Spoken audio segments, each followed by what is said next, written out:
Hello, everybody. I'm Will. And I'm Kristen. And this is So I'm Watching Star Wars, Episode 3, Revenge of the Sith. Right? Yep. Do I do more? This is a spoiler show? This is a movie, so you did, Oh! you did the TV intro. Hello, everybody. I'm Will. And I'm Kristen. And this is So I'm Watching the Show, your new favorite pop culture YouTube channel where we talk about movies, TV, music, and more. As always, this is a spoiler show, so you have been warned. On today's episode, we are going to be talking about Star Wars Episode 3, Revenge of the Sith. Ta-da! You were the chosen one!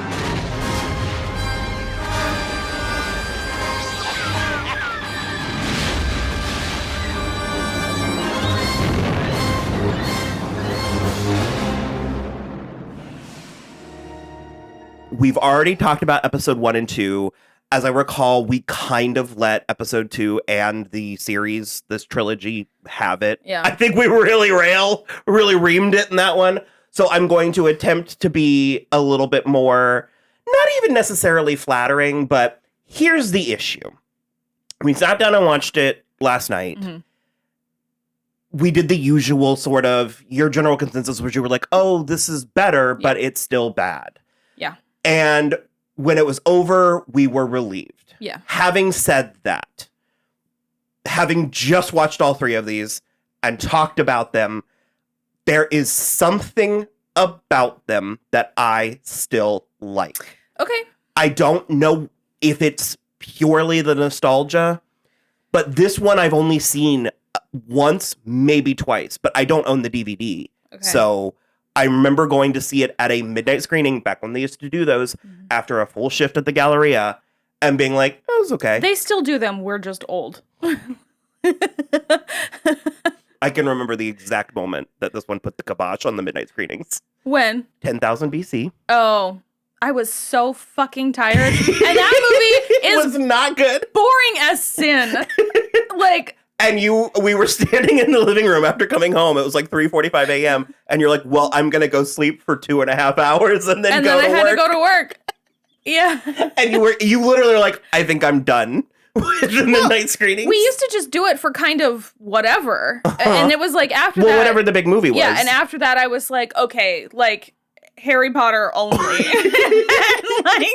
I was like, Harry Potter only. Otherwise I'm not doing this again. And then we did it for all the Harry Potters. And I kind of think the last Harry Potter was the last one that we did. So they actually don't do them. I mean, yes, well, you can find... some things release on Thursdays now at a reasonable human hour. Yeah, but for the most part, because when they first started doing it, that was how they got away with it, was that it was technically Friday. 12:01, yeah. But then the whole Thursday previews, once they figure out they can make money, they're fine with. I'm not sure if there's even anything anymore that I would go to a midnight screening for.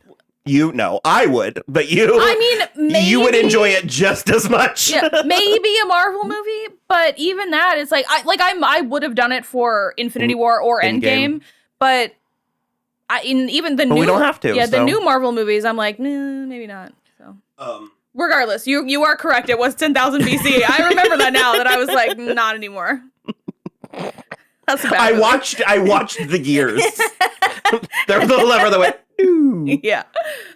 But no, deep down, somewhere at its core or my core, when these images are flickering on the TV screen, there's something about it that releases dopamine in my mind. I don't want to sit down and watch them. Okay. But I want them to exist in a room that I'm in. Sure. I have a theory that it is 90% the John Williams score. I think it's the visuals. I think it's I think, okay, this out of all three is the visuals for me. Even the visuals in the other two are mostly mediocre, aside from Padme's clothes. The visuals, for the most part, are mediocre to me. These visuals are great. It's also, I mean, not for nothing, that look at Anakin when he's looking over his shoulder with the hood up and everything, that's fucking incredible. There's some really good moments in this one, and it's all moments with no dialogue.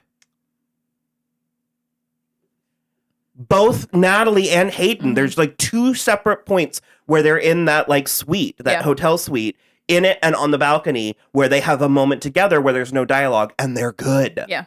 And like because they're Hayden- not saying literally the worst, most childish words about being in love. Like the way that they're speaking, that's not love. There's no love.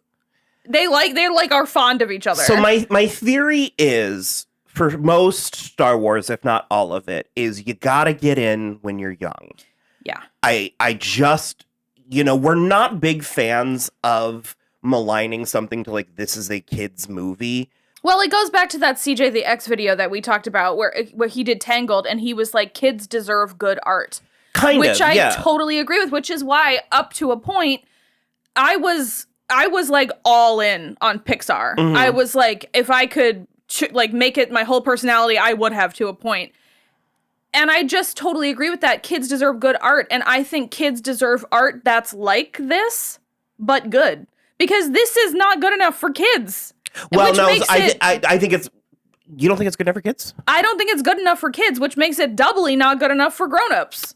I wouldn't phrase it that way, but that's a semantics conversation. This is the language, the emotional language of children. Okay, in that sense, then yes, I agree with you. And so if a young person wants quality sci-fi fantasy, this is going to work for them in a way that, say, something like Dune probably won't. This is graspable for children, but I think that's the other thing, too, is like where I veer more towards the CJ the X thing, where it's like, I think kids deserve art that is appropriate for them, but also relevant and like useful as entertainment to adults. No, I agree. I don't think they should be pandered to, and this whole thing feels like pandering.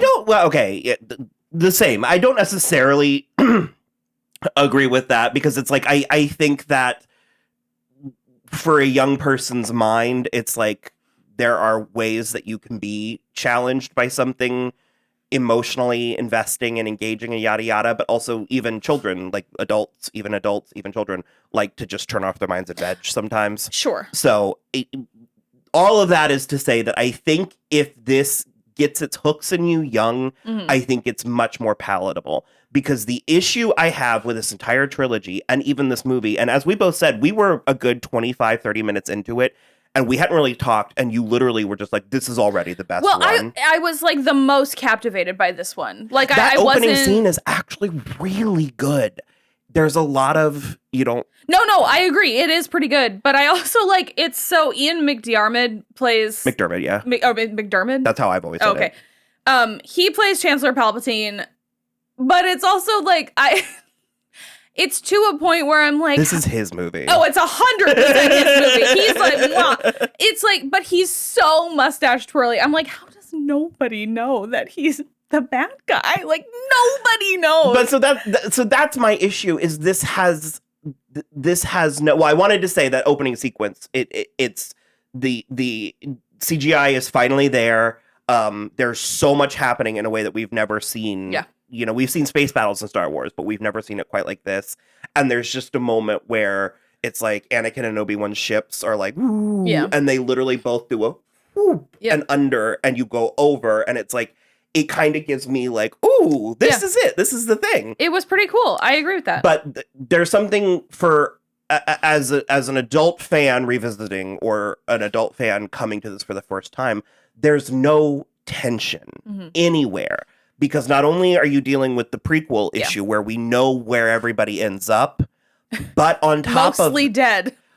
On top of that, every single plot and moment is telegraphed within an inch of its life. Oftentimes to the point of characters stating their exact internal motivations out loud for the other people in the scene. There's no subtlety. There's this breathtaking scene at a weird like Cirque du Soleil opera. Yeah. With Palpatine and Anakin. Did you ever hear the tragedy of Darth Plagueis the Wise?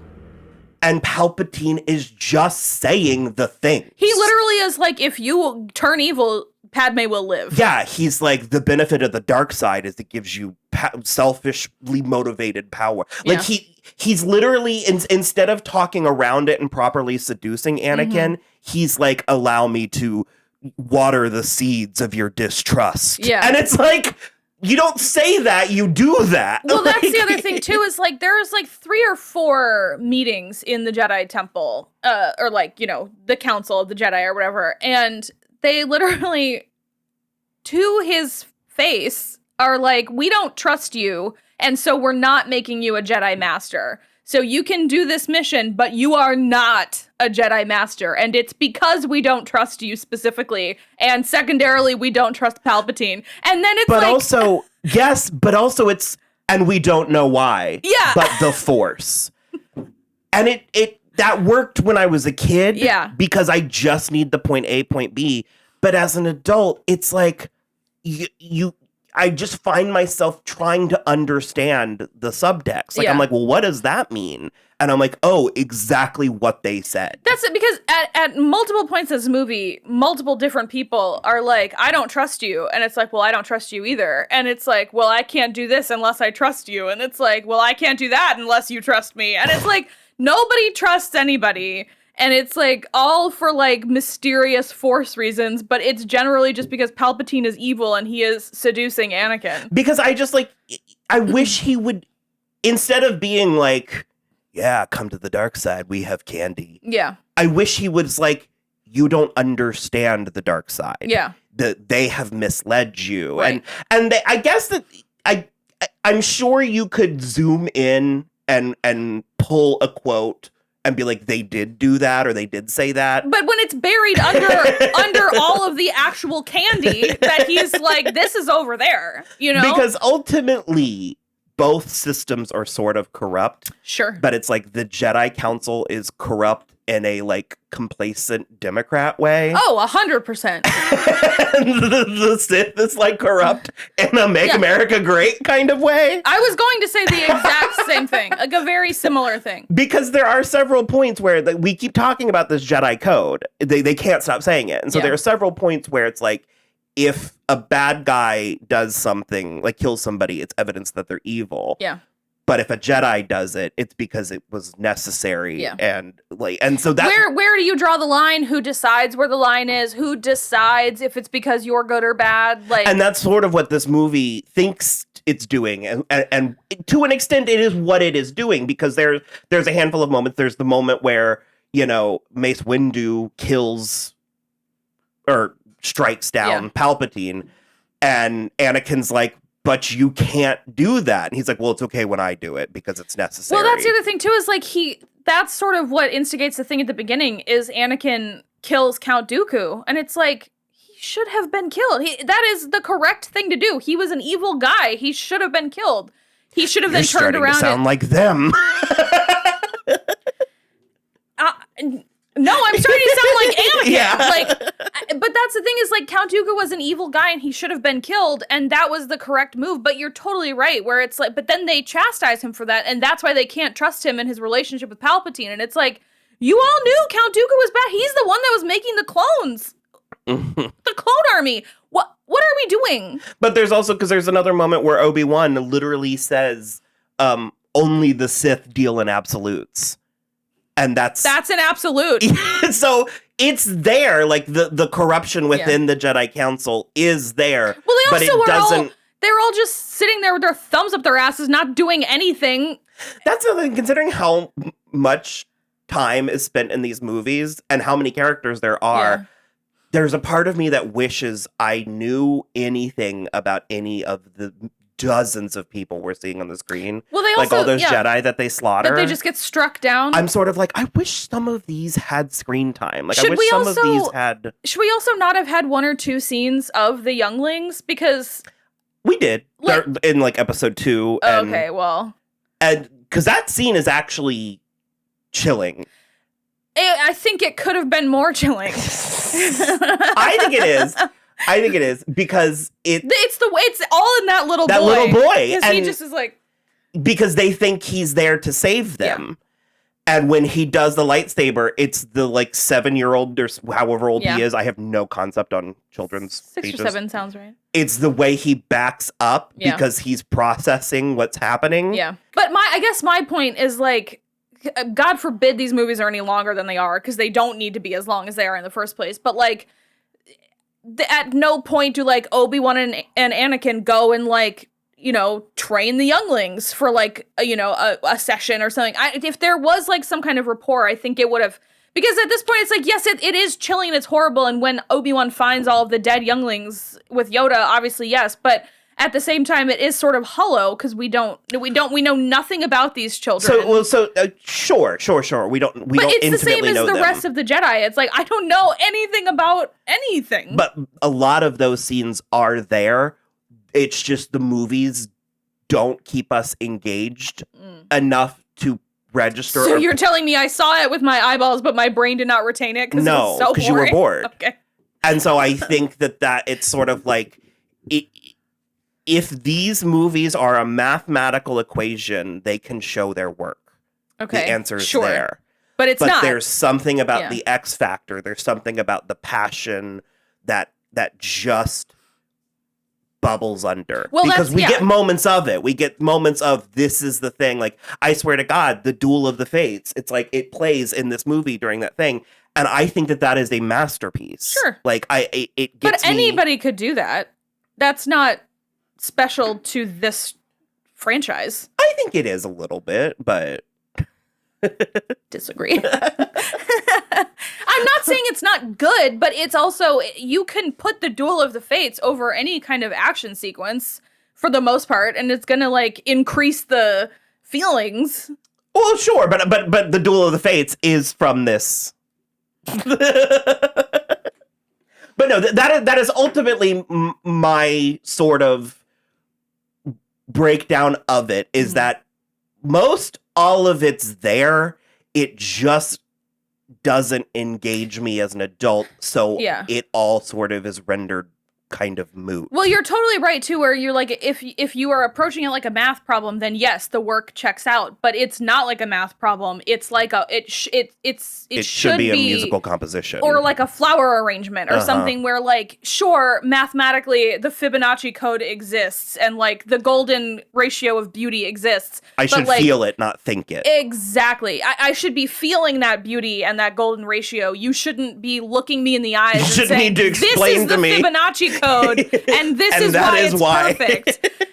And that is what I feel like these movies are trying to do. And it's just like, it's the antithesis of everything that works about all the like 8 other movies. It's not even because I know he's going to be Darth Vader, therefore I'm not interested. It's not that. No, because I would like to watch how it happens. I'd like to watch that descent, and it's why I'm actually excited for the Obi-Wan series, because I want to know what happens in between. That's another thing I realized, because apparently the scar on Anakin, he did not get in the second movie. It apparently happens in between the movies. Interesting. And the bulk of their actual relationship is in the Clone Wars, which apparently there's a good animated series. I've heard it's incredible. Yeah.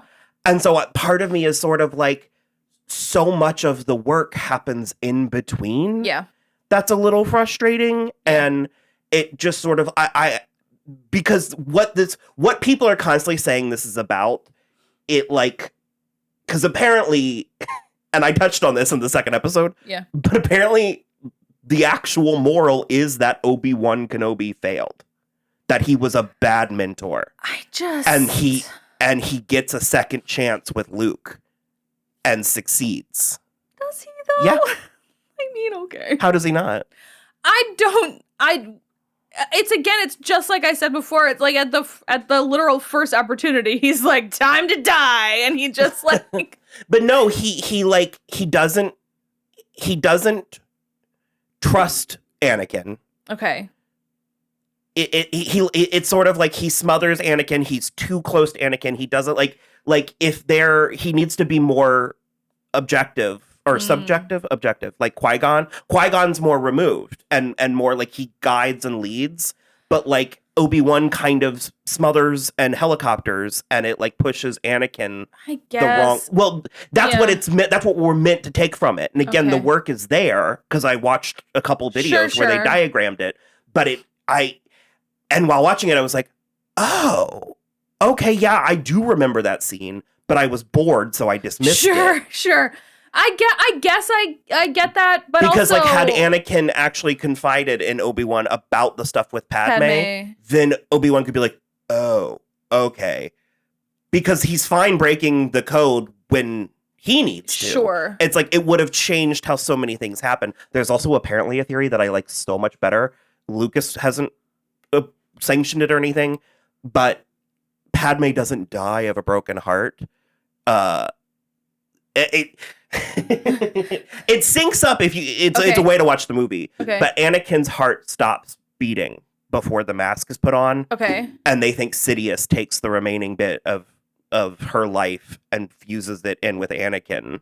Okay. Because once the mask is on, his heart starts beating again. And Sidious / Palpatine knows she's dead when there's no way he would know that. And he's like, I know how to fix this. And so it's like, I prefer that more. But also, it's like that stupid Wattpad fanfic thing where it's like, I can't believe I'm going to say this. I've never read one of these, but I've seen it on Tumblr so many times that I can't.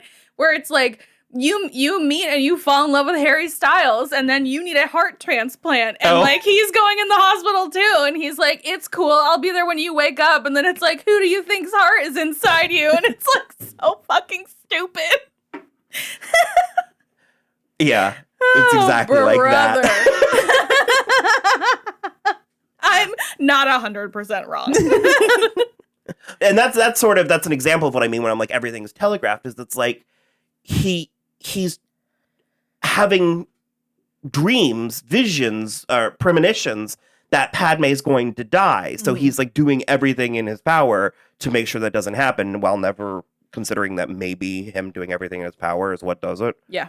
Which it's just not done well. Classic movie logic. Just not done well is my issue. Well, again, it's like I said, it's like everything that is like a big idea in these movies is approached with the mentality of like an 11-year-old. Playing with toys. Yeah, where it's like, sure, yeah, well, it's like, oh, Anakin, I love you so much. And he's just like, you're so beautiful on the balcony. And it's like, also somehow she's never looked worse. It's horrible. I love Natalie Portman so much. I don't know. The like hair. It got a laugh in the theater. Did it? When she's standing on the balcony in that awful nightgown with the pearls. I think it's a pretty nightgown. It is impractical for sleeping in. and the like gloves up to here, her night gloves. And he's what's the idea here? Your arms are cold, but your shoulders are hot? Like, what are we doing? Well, he's like, you're so beautiful. And she turns and she's like, you're so beautiful. It's only because I'm so in love. No. No, it's because I'm so in love with you. So love has blinded you?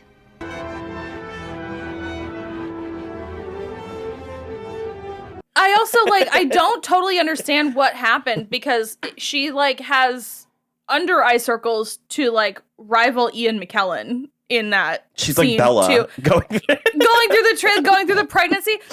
That's really rude. It's so weird. I don't know if it was the lighting or makeup, or they were like, don't worry about makeup because the lighting is dark in this scene. It was really weird. Lucas was probably like, well, she's pregnant, so you need to make her look. I don't know. Well, it's weirdly only that scene where her eyes look so bizarre. Because like I said, the audience laughed when she turned around, and I was like, oof. And then they have that really, really weird back and forth where she's like, oh, so love has made you blind. And he's like, no, it's because I'm in love that you look so radiant. Or it's just so, ugh. It's not good love, right? How has he been married 2 times? George Lucas. Does he leave it all on the table in real life so there's no fuel in the tank when he's writing stuff? It's bad. I don't know where to go from there. I was going to say I like the Wookiee planet. Sure, that's I fine. actually really like Yoda in this one. Yeah. I think he registers. Well, Yoda's always great, but it was just so jarring going from the puppet to the digital one in episode 2. That by this point, either they softened it a little bit or I warmed up to it. I'm not sure. But he's just this little nugget that is so, I don't know, he's just so funny. And in this one, I like it more so when he goes like AWOL. Yeah. Because in episode 2, he's like a goddamn Pokemon that was just like tossed out of a ball. Yeah. But in this one, it's just, I don't know how to describe it. I like Yoda in this one. Finn. I do too. I think Yoda's good in this one.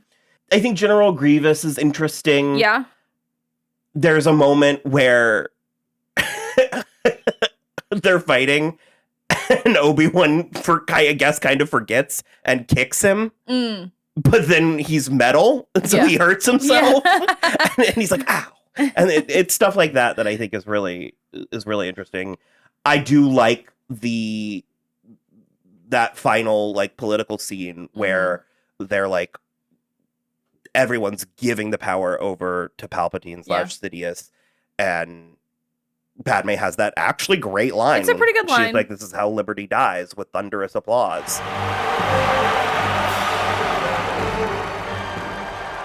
So this is how liberty dies. With thunderous applause.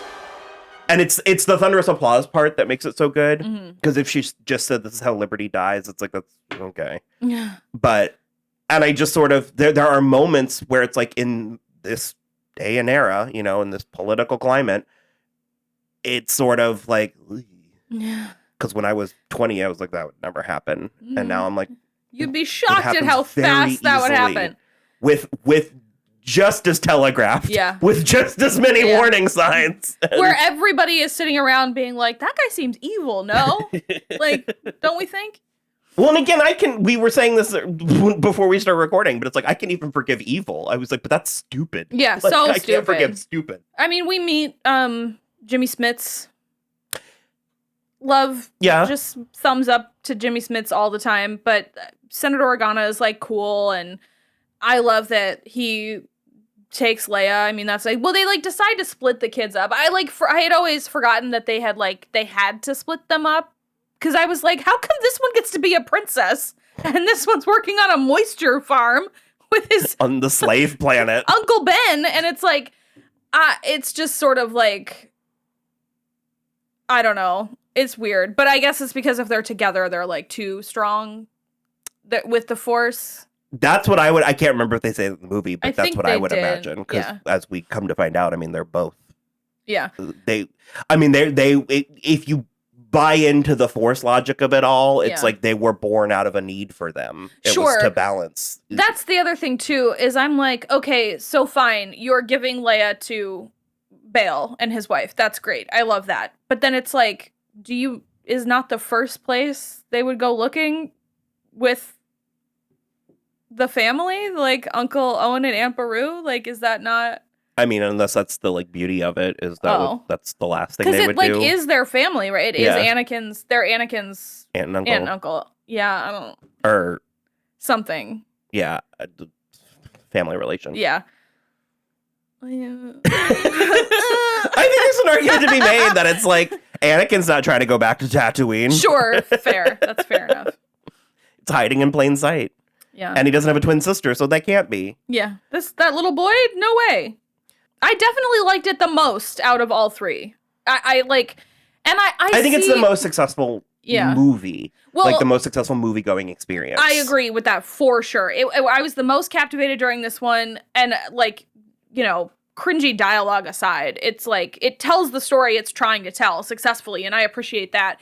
But I think to go back a little bit to what we were saying before about how it matters when in life you come to the franchise, because I did come to this franchise as a child. I watched the original trilogy when I was young, and so I do have like a low level, just nostalgic, like happy feeling whenever I like hear the Star Wars theme or somebody brings up Star Wars and we can like talk about it or whatever. But I do also agree that these three movies really tarnished the legacy of the franchise as a whole, because they are not successful. Like, and I think that is stone cold proof, in my opinion, where it's like episode 4 and then episode 1, 2, and 3 are the weakest links. And it's because George Lucas had his mitts all over them. And I would say the episode 4 is the strongest of those 4 weak links. But I just think that is proof positive that he needs to just be the ideas man and other people need to be in charge of telling these stories. Mhm. Because even you did not like, what's the 9th one called? I never remember the Revenge of no. Rise of Skywalker. Rise of Skywalker. You don't like that one, at all. I was 25 minutes in and I was like, oh no. But would you argue it's worse than these? It's more watchable than these. And I think that's plot-wise, we can argue all day. But it's infinitely more watchable. it's way more watchable. If I had to sit down and watch one, I think I would. Yeah. I would pick that one over all of these. And I am an apologist for it. I just sit down and I'm like, ooh, Star Wars for the most part. These are unforgivably simple and boring. And I think that's their biggest crime. And I mean, this is a little bit of like a Pandora's box or something, but it's like, because it's kind of the issue that we're running into with Disney, period, now. Yeah. And hope, or possibly the MCU, I'm not sure, but it's like, at a certain point when something is so big, yeah, it has to be good.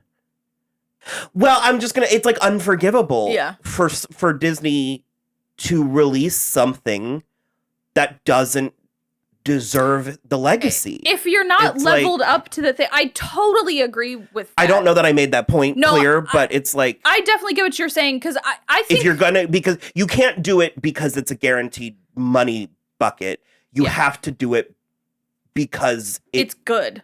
Yeah. Because it's worth doing. And that's the thing. Because otherwise you turn us a legacy, in which case you might have gotten a small money bucket now, but you're not getting the money and later. Also, it's like, at a certain point, and this goes to your George Lucas part, it's like, at a certain point, this belongs to the people. And I don't know where that point is with art, but there is a point where the creator actually loses control of it, and it becomes public. It's public domain, and then you can't fuck with it. Well, and from a legal sense, no, it's not public domain yet. But it's like, you lose control of this thing when it becomes so big, and it becomes so entwined. And so it's like, if you're going to add to it, you need to do it well, or you need to do it right. And so that's the thing where I would say, I think we're still... It's not like Final Destination movies where you can just keep churning them out with deaths. But I think we're still in the weeds with the MCU. I hope we are. We can't see the forest for the trees right now.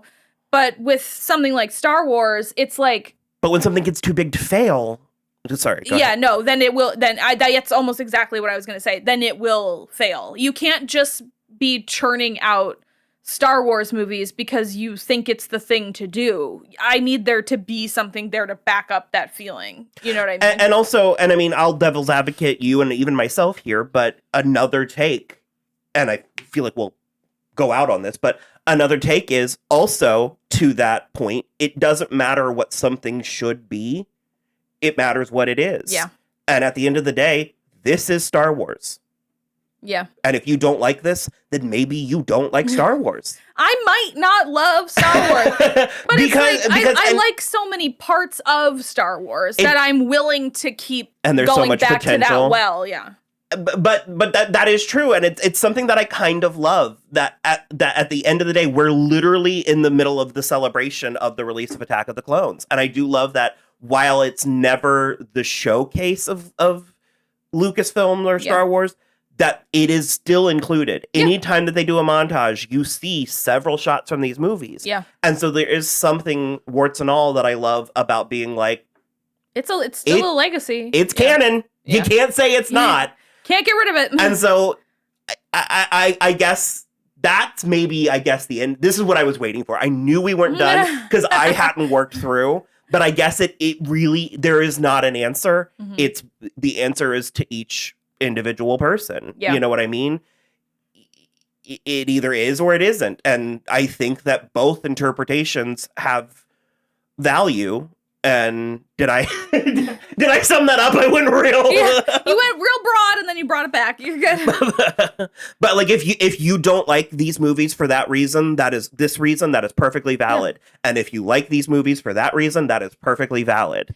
At the end of the day, I guess there's room for everyone. You would hope. I shouldn't be quoting Gia Gunn right now. She's loving to.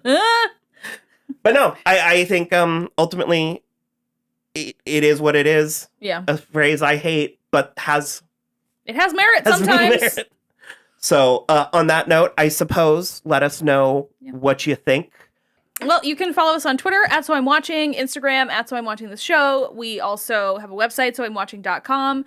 And other than that, do what he said, like and subscribe. Let us know what you think.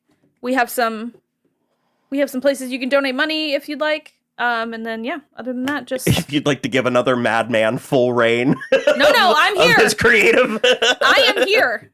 Also, if you're sitting there... He has a reign and I am holding it. It's fine.